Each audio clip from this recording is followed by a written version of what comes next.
Welcome to The Explainer. Ever thought about growing your own wellness? Well, today we're breaking down exactly how you can cultivate the powerful medicinal herb ashwagandha right in your own garden. Really think about that for a second. What if the answer to a tough day wasn't something you had to buy, but something you could just grow? That's the idea that gets so many people hooked on this incredible plant. It's way more than just gardening, right? It's about cultivating a piece of ancient wellness, all for yourself. So let's be clear, this is not just some random garden herb. Ashwagandha is a legendary adaptogen with, get this, over 4,000 years of history in Ayurvedic medicine. Its name literally means smell of a horse, and the story goes it can give you the strength of one too. Don't worry, we're focusing on the strength part, not so much the smell. And today, you're going to see just how easy it is to grow. So here's how we're going to break it all down. We're going to follow a simple gardener's journey through 5 stages. We'll start with the plant's backstory, get our hands dirty with planting and care, and then, the best part, reap the rewards of our harvest. All right, let's dig in. First up, we need to really understand what makes this plant so special, and you'll see surprisingly simple to grow once you know its secrets. Its toughness is literally in its family tree. Being related to tomatoes and eggplants makes it sound kind of familiar, right? But ashwagandha is built to thrive in really tough, dry conditions that would stress out a lot of other garden plants. And that resilience, that's exactly what makes it such a great choice for a home garden. Okay, so we know it's a tough plant. Now let's talk about creating the absolute perfect home for it.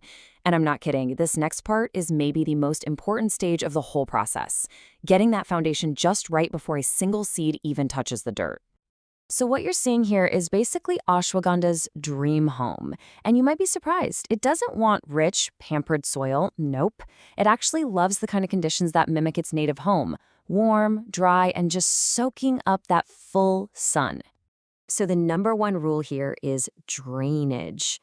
Seriously, if you remember one thing about this soil, make it this. This plant cannot stand having wet feet.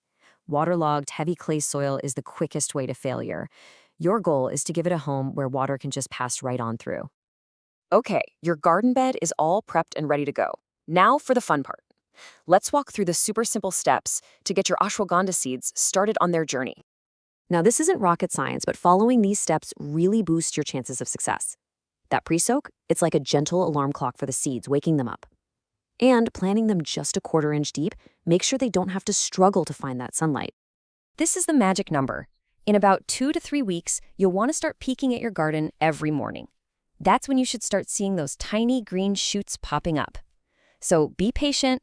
Don't worry if you don't see anything right away. All right, your seedlings are here. Congratulations. So now what? Well, this is where a new philosophy kicks in. Less is more. We're going to cover the surprisingly minimal care these little guys need to really take off. I want you to really let this sink in. This quote from expert gardeners is probably the single most important thing to remember. Ashwagandha is a drought-tolerant plant that literally thrives on a bit of neglect. You have to fight that urge to love it too much with too much water. See? Your care routine is so simple. Water it only when it's really dry, feed it lightly with a little compost just once when you plant it, and keep the weeds away while it's young. That's pretty much it. The plant does the rest of the work for you. And now for the part we've all been waiting for. After months of patience, it's time to learn when and how to harvest the amazing, potent roots you've been growing all this time. This is the final reward. So how do you know, right? What's the signal? Well, the great news is you don't have to guess. The plant itself is going to give you some really clear visual clues that it's ready. This timeline gives you a great bird's eye view of the whole journey. From a tiny seed to a mature plant ready for harvest, you're looking at about 150 to 180 days. What you really want to watch for are those small, greenish-yellow flowers and then the little red berries. Those are your big signs that harvest day is getting close. Okay, these are your final, most important steps. Just follow them carefully to make sure you don't damage those roots, because they're the whole prize. The key word here is gentle. Dig wide, lift carefully, and you'll preserve that whole amazing root system. Proper drying is the last critical step to making sure your harvest lasts. How do you know they're ready? It's simple. They'll snap cleanly when you bend them. Once they're fully dried out, just pop them in an airtight container, and they'll be good for up to a whole year.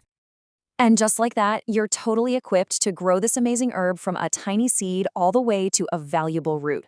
You've connected with a wellness tradition that's thousands of years old, right in your own backyard. So the only question left is, what will you discover next?